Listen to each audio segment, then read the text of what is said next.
Hi guys, hope everyone's well and welcome back to the Improvement Podcast. So in this episode I'm going to jump into how much volume you should do and just talk about all about what you need to know about volume. So first off, quick update on myself.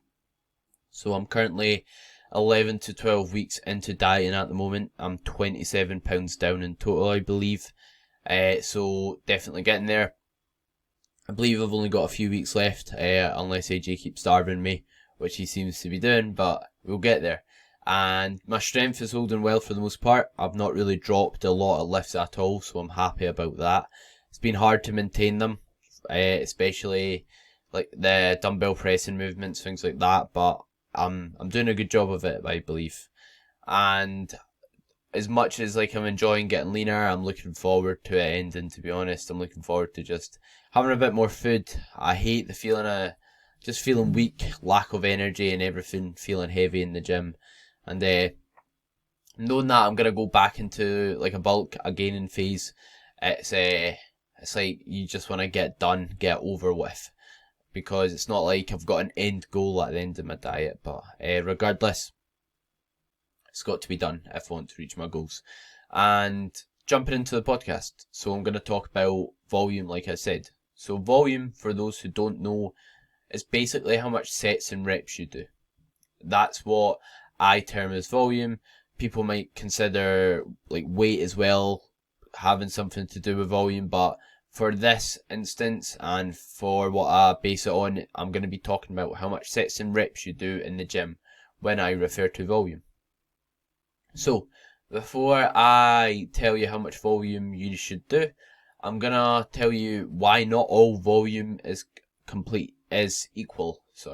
So by equal I mean like doing 2 sets on one exercise might be different from doing 2 sets on the other exercise. So there's a ton of things that impact volume, which I'll get to, but the reason not all volume is created equal is, let's say you do a set to absolute failure, and then after that you do a set and you're leaving 5 reps in the tank. They're going to be different in terms of how hard it is to recover from them. They're going to be different in terms of how much muscle damage it will create and how much soreness you'll get the day after. And as well as that, if you get an exercise, let's say a good example's like a banded hack squat. So if anyone's not seen me do it, the reason I band a hack squat is so it's hard, the full range of motion. So if I do a banded hack squat or this lift, and the last rep, it's really hard. And I'm moving so slow throughout the whole rep. And I just get through the whole rep. That's going to be different from, let's say, a barbell back squat, where it's only hard at the bottom, but I can do another like 5 reps at the top because it's easy at the top, because your joints stack. Are they going to be the same amount of volume? Are they going to be the same amount of difficulty and the same on your recovery? So that's a good example of why not all volume is equal. Another good example is like a tricep kickback. Quite a poor exercise, I believe. So that's going to be different because it's only hard when your arm's straight. It's easy when your arm's bent. There's no tension on your tricep. That's going to be different from like a cable tricep extension where the tension is staying on your tricep at all times. So that's a good example of why not all volume is equal. Jumping into how much you should do. There's a theory called the minimal effective volume and the maximal recoverable volume theory. And what this basically means is you want to do enough sets and reps in the gym so you can grow, but not too much that you can't recover from it. So in terms of the minimal effective volume, that's what MEV stands for, and that's just the minimum amount you need to grow, the minimum amount of sets you need to do in the gym per body part to grow.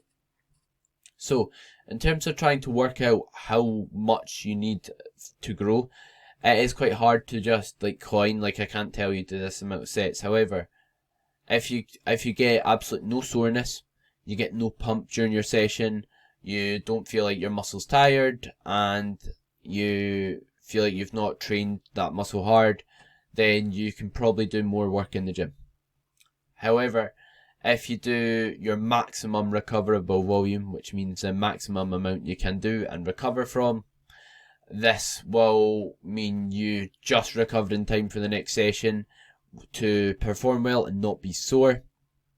And basically the opposite applies. You feel like a great pump during your sessions, your muscle feels knackered after it. That's the maximum amount you can do. So you want somewhere in between them. And in order to find out what it is, you kind of need to just push your volume up enough until you just recover, and then that's your sweet spot. Saying that, there's no right or wrong amount you should have. So if you're building muscle, if you are progressing on a weekly basis, if you look visually bigger, then you're progressing, and that's fine.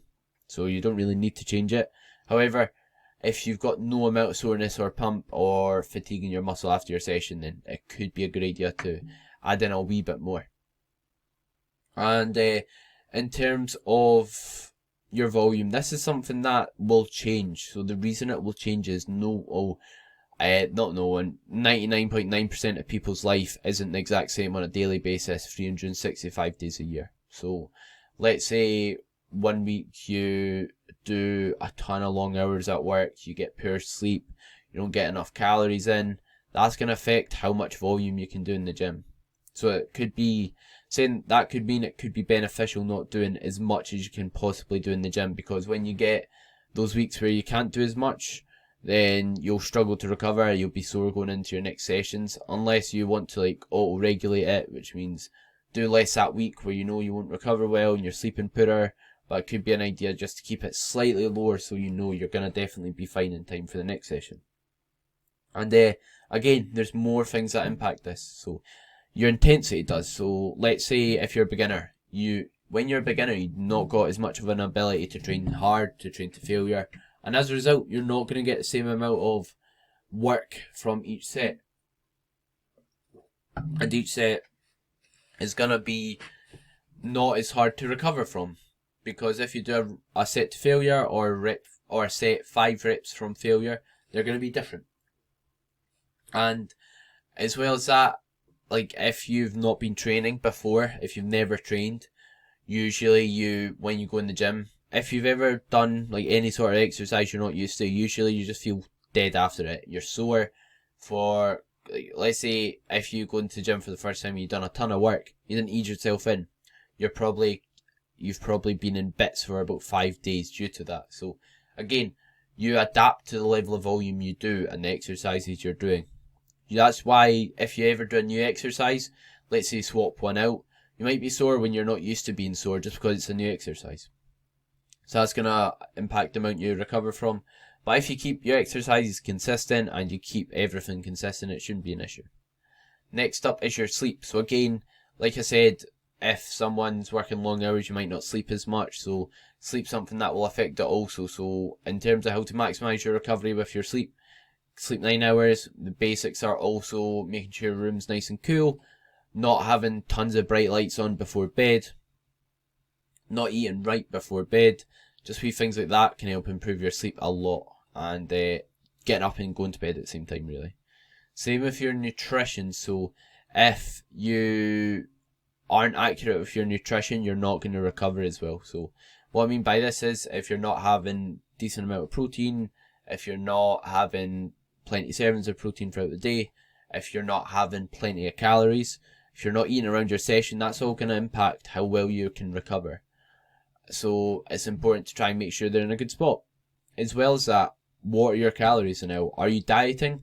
Because when you're dieting, you've not got that food source, you've not got that fuel to use to recover. So it's going to impact how fast you recover, how much food you're on. And most of the time, if you are dieting, you can't recover from as much work in the gym. So you basically can't do as much sets and reps in the gym without being sore in the next session, if that makes sense. And next is activity outside the gym. So if you do a ton of activity, you're really active, you've got an active job, or let's say you just like do something for the one-off, like you do like a hike or something, what you do outside the gym will impact your recovery to an extent. So that's something else to consider as well. It's not like you're gonna have to consider that. It's just something to be aware of when you do activity. And let's say you perform poorer the day after doing a hike. That might be why, if you're training legs. So So that's about it in terms of what impacts your volume. Obviously, there's other things you can do, like some supplements that might help. Stretching means you can recover faster, wee things like that, foam rolling.